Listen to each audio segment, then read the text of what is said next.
Vamos a ver, saliendo de la curva 130R, cómo viene por detrás Max Verstappen, que es el auto blanco en esta ocasión. Venía 139 por detrás. Fíjate cómo gana en el frenaje de la última chicana. Hasta ese punto le gana prácticamente 360, 3 décimas y medio. Y después, acelerando, vuelve a recuperar el McLaren. ¿Querés? Ahora sí tenés, Gaspi, mi tablet. Venite acá a mi tablet. Mira, esta es la adquisición de datos de la vuelta 26.99 contra 26.98, ¿no? Nada, muy poca la diferencia. Lo que estábamos hablando recién es justamente esto, ¿no? Como siempre, el delta, la varianza. Hasta el momento de llegar a la última curva, este delta que está acá venía menos 138 a favor de Lando Norris. ¿Está bien? Es decir, venía 100, 1 décima 40 más rápido. Y fíjate cómo recupera y después sale perdiendo un poquito, que es lo que vimos en la placa. Pero ahora, mira, te lo hice más grande para que vos veas realmente la diferencia. Mira en el freno, donde frena Lando Norris, y va a frenar 25 metros más adentro Max Verstappen. 25 metros aproximadamente, acá está la diferencia en acelerador. Después, obviamente, Lando Norris lo acelera antes el auto, por eso va recuperando la velocidad. De hecho, fíjate que tiene las mínimas corridas. Es como que todo esto que gana Max en el inicio, después lo va recuperando, lo va recuperando Lando sobre el final de la vuelta, pero como corta el sensor acá, no, o sea, cortó en un momento en el que no llegó a repercutir toda esta diferencia. O sea, si el sensor hubiese cortado más adelante, y capaz que esta diferencia de velocidad lo hubiese hecho recuperar un poco más a Norris. Lo que sacrificó a la salida de la curva valió la pena en el frenaje, en lo que estiró el frenaje. Pero de todos modos, lo que estiró fue realmente destacable porque es un montón. Y se la jugó en un momento por la vuelta que le termina saliendo y ganando en el delta un montón de tiempo, ¿no? A ver, me parece que ese dato que decide 25 metros es fabuloso, porque uno cuando se pone frente a ahí lo tenemos también, Leito. Acá saliendo acá de 130R, mirá, hasta ahí no se va a ver el fantasma y va a estar como aparece el fantasma del auto de Max en el frenaje, ¿viste? Terrible. Aparece ahí, sale para adelante y fíjate cómo después empieza a recuperar Lando. Recupera y ahí se termina. Es espectacular. Está bueno esto, lindo, chicos, de la producción. Muy bueno. Digo, a veces uno cuando está en el lugar dimensiona eso. Vos decís 25 metros. Cuando vos te pones en el lugar, imagínense, transpórtense al frenaje de esa chicana. 25 metros es cuando uno escucha el corte de un auto y del otro. Es un montón de distancia. Sí. Sí, pero arriba del auto. Que arriba del auto es nada. 300 kilómetros por hora no es nada. En milésimas tirarse. Pero bueno, también se jugó a que bloquee, pasarse, abortar la vuelta. O sea, es esa sensibilidad que tiene un superpiloto que ya está obviamente en un nivel extraordinario, con un auto que a él le cae súper bien, que obviamente que no está en su mejor performance, pero que él lo logra exprimir al 100%. Bueno, otra cosa destacable, porque después ya pasamos al Gran Premio, fue cómo los mantuvo a raya, ¿no? Porque en ningún momento les dio la chance de llegar a DRS, a menos de un segundo de distancia. Y también convengamos que pareciera que el equipo McLaren a veces no tiene ganas de correrle al equipo Red Bull. Pero lo tendría que haber dejado pasar a Piastri, decís vos. Lo tendría que haber dejado pasar o por lo menos cambiar la estrategia. O sea, termina parando en la misma vuelta para que no le haga un undercut a su compañero de equipo, que esa pueden agarrar y decir, che, devolverle la posición, pero nunca hacen nada nuevo para intentar ganar al Red Bull. Siempre pareciera que están corriendo para ayudar al Red Bull. Exacto. Y en la parada de boxe de Norris entran los dos juntos, Verstappen y Norris, y lo hacen más rápido McLaren que Red Bull, pero cuando salen se encuentran en la calle. ¿Querés que la veamos? Esa también la tengo. Esa la tengo. Mira, la realidad... Fue la única chance que tuvo Norris de ganar la carrera, ¿no? La realidad de esa... Ahí está. Mira. En el vivo, sinceramente, esta fue una guerra psicológica, ¿no? O sea, acá las posibilidades reales y concretas de que Norris lo pueda superar eran prácticamente nulas. Y lo que él decide es ir por el pasto simplemente como para hacerlo más espectacular y ver, bueno, no lo puedo ganar en la pista, tiro una sanción a ver si puedo lograr algo. Esto no le salió, lamentablemente para él podría haber roto el piso del auto porque es muy sensible y sobre todo que perdió la distancia, que salió muy cerca y después ya a la primera curva, ni hablar que ensució el neumático también, ya salió mucho más lento. La realidad de esto es que no hubo nada, digamos, no sucedió absolutamente nada. Los comisarios deportivos así lo vieron, no se mueve el auto de... Y fíjate cómo sí es, mira, acá se ve perfecto, cómo es el McLaren el que mira la distancia que tienen acá y cómo se va a hacer más ancha, pero por parte del McLaren, mira. ¿Ves que es el McLaren el que decide ir para afuera? El que lo tira para afuera y el Red Bull no hace absolutamente nada. Bueno, en definitiva, quedó en la nada misma. Me parece que es parte más de esta guerra psicológica de intentar, bueno, molestar, si decir, che, me hizo esto. Pero bueno, por suerte en esta vez los comisarios actuaron como correspondía y no hicieron nada. Bueno, parte de esa guerra psicológica también son las declaraciones que hay post carrera. Me encantó la de Max. Y la de Max Verstappen diciendo, imagínense si hubiese manejado un McLaren ni me hubiesen visto. No, y aparte le dijo, es una cortadora de césped cara, le dijo, ¿eh? Respecto de esa maniobra de la salida de boxes, se corre en todos lados, arriba del auto y abajo también, porque va a ser un campeonato largo y por lo que se está viendo muy parejo. Incluso Fred Vasseur, el director de Ferrari, dijo, va a ser una carrera de clasificaciones. Es decir, varias carreras este año se pueden llegar a definir en las clasificaciones de lo ajustado, apretada que está la Fórmula 1, previo a lo que será un cambio de reglamento muy profundo el año que viene, que ha llevado a los equipos a no invertir tanto en esta temporada y que se compacten mucho las clasificaciones, ¿no? Por eso está entretenida. Va a ser un gran año de la Fórmula 1. ¿Qué te pareció la actuación de Duhan este fin de semana? Tengo ¿no? para ver dos cosas, Leo. Tengo para explicarte un poco el tema del DRS del viernes, del jueves nuestro en realidad. Bueno, fue viernes a la madrugada. Viernes. Y después tengo para ver la comparativa con Gasly de Duhan. No sé por dónde querés que vayamos. Cerremos capítulo del accidente de Duhan, que me interesa tu punto de vista y tu análisis. Bueno. Porque nosotros lo hemos analizado el viernes, pero siempre aportás. Venía a la tabla, Gaspi. Sabemos que sucedía esto, ¿no? Para darle un poquito de contexto, se iba a terminar despistando.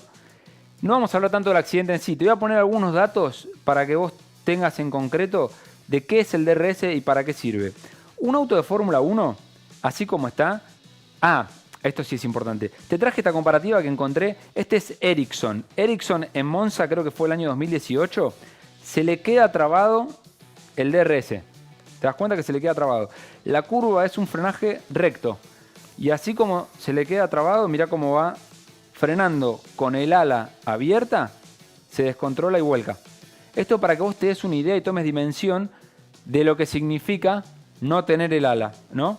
Porque para que vos te des una idea, Leo, un auto de Fórmula 1 yendo a 150 km por hora tiene una carga de 795 kilos. Ahora, este auto de Fórmula 1, cuando va a su máxima velocidad, genera 4.300 kilos. ¿Está bien? Ahora, ¿qué pasa? Esos 4.300 kilos, cuando el DRS queda abierto, pierde un 30% de esos kilos. Entonces, ¿qué es lo que sucede? Estas son todas fuerzas que vienen aplicándose en este sentido. ¿Qué pasa? Cuando eso hace que el auto obviamente esté más cerca del piso, pero ¿qué pasa? Cuando vos perdés esos kilos, no tenés el grip necesario para, por ejemplo, agarrar una curva o para frenar en una curva, en una recta, como le pasó a Marcus Ericsson. Este DRS tiene distintas maneras de cerrarse. Se puede cerrar o con un botón, se puede cerrar a partir de una determinada cantidad de TPS, es decir, de acelerador, que ellos cortan el acelerador, se cierra automáticamente, o a partir de una determinada cantidad de freno. ¿Entendés? Una determinada cantidad de presión de freno. El TPS es el Throttle Position System, ¿no? El sensor de dónde está el acelerador. Duhan, en su vuelta anterior al accidente, fíjate que corta, esto que vemos acá, es que le pega una patada al freno y después frena. Entonces, él lo estaba desactivando con el pie en el freno. Lamentablemente no tenemos la vuelta del accidente, porque destroncó todo, pero sí tenemos cuando después sale, por ejemplo, a la Free Practice 3, y acá lo tenemos comparado a Duhan con él mismo, que también vuelve a frenar, y por ejemplo contra Norris, que no lo hace. Es decir, Norris lo apagaba con el botón para evitar tener que bajar mucho la mínima por la presión de freno. ¿Duhan lo siguió haciendo con el freno? Duhan lo siguió haciendo con el freno en la práctica, y después me tomé el laburo. Mira, esto es un poco más engorroso. Acá se ve perfecto. Mira, venía la tablet, Gaspi. Venía la tablet, si podés. Acá está, mira. Esto es que viene sin frenar. Frena, vuelve a desfrenar y vuelve a frenar. Entonces, es la misma técnica que hizo en el accidente. El blanco es Duhan, el azul es Duhan y el naranja es Lando Norris. ¿Ves que Lando Norris viene y solamente frena una vez? Y lo demás frenan y vuelven, frenan y vuelven. Bueno, ¿qué pasa? Me tomé el laburo de ver todos los autos de la Fórmula 1. Mirá, estos son todos los autos de la Fórmula 1. Todos los autos de la Fórmula 1. Y el único que hacía eso, que va, vuelve y vuelve, que se ve en rojo, ahí está en naranja, en este caso Duhan, viene, baja y vuelve a subir. ¿Está bien? Es el único, vos le Gaspi si querés, el único que hacía esta técnica de hacerlo con el pie en el freno. ¿Qué es lo que termina pasando? Puede haber pasado de todo. Que no haya sido la suficiente presión en el freno para que se desactive el DRS. Por ende, todos más confiados con el auto, sabiendo que se frenaba muy poco, lo utilizaban tocando el botón. La configuración de en qué momento se apaga cortando el acelerador o cortando el freno puede ser libre en cada equipo. Quizás él se confió de esta manera y por eso lo sorprendió y terminó yéndose afuera. Lo que sí te puedo asegurar es que imagínate que era su segunda vuelta con un neumático duro, que no va a salir a ser una locura, digamos. O sea, ¿fue un error conductivo? Sí. ¿Fue un error del piloto? Sí. Pero mi lectura es que no fue algo, digamos, de que se quiso tirar a hacer la vuelta de la muerte, porque en definitiva, no, esa vuelta de la muerte, si vos tenés algo para hacerlo, lo haces con el neumático blando, con menos kilos de combustible, cuando lo tenés que hacer. No en la primera vuelta que das, ¿me entendés lo que te quiero decir? ¿Cree que confió de que se iba a desactivar con el freno? Con el Yo creo sistema que de eso freno? lo sorprendió. Él creyó que solamente con la presión de freno, que él ya lo venía haciendo, porque lo que estamos viendo es que él ya venía desactivándolo de esa manera, y que en esa vuelta, producto de lo que haya sido, no se le desactivó con el freno, y ahí partió. Está buenísimo el documento que traes porque se ve que era una técnica que él usó y siguió usando a pesar del accidente, ¿no? Sí, después para lo cual clasificación, es revelador. Vos decís, o es un caprichoso o estaba súper probado que andaba. Después y para no la la anduvo en ese momento. Para clasificación no lo hizo. Lo hizo para la práctica 3, lo hizo en la práctica 2, la 1 no la hizo, pero en la 1, en la 2, cuando lo hace antes del accidente, bueno, de hecho se ve, viste ahí en la pantalla estamos viendo que él toca en un momento el freno antes del coso. Sí. Como si cargara y después vuelve a frenar, ¿no? Ahí está, ¿ves? Lo que pasa que fue en la primera vuelta en el cartel de 100 y en la segunda, que es donde se accidenta, carga en el Creo cartel que es de la 50. única curva del calendario, te diría, que tiene esta situación con el DRS tan justo y tan... De hecho, veamos de vuelta, digamos, volvemos para atrás, que esté así, lo que había sucedido con Ericsson en una recta, nada más en Monza, que cuando fue a frenar sin DRS, termina haciendo un trombo porque pierde muchísimos kilos de sustento aerodinámico detrás en el auto, entonces queda en el aire. Y de balancea cuando también queda en el los aire, pesos. encima doblando, porque imagínate que lo de Ericsson fue en línea recta. Acá que encima quiere llegar a doblar, pierde el auto completamente. Bueno, espectacular. El gran aporte, Fran, del accidente de Duhan, que da la sensación que está empezando a quedar en la cuerda floja, porque después pasó página, clasificó, entrenó, clasificó, vino el Gran Premio. La carrera le dio la posibilidad de que Gasly quedara atrás por una muy mala parada del equipo Alpine. Queda atrás y el ritmo de carrera de Duhan se cayó a pedazos. Sí. ¿Lo mostramos? Lo tenemos para ver acá también, espera, que te lo busco. Es así, hablando en tiempos. Cuando para en boxes, Gasly sale con una parada por arriba de los 4 segundos, cae atrás de Duhan. Sí.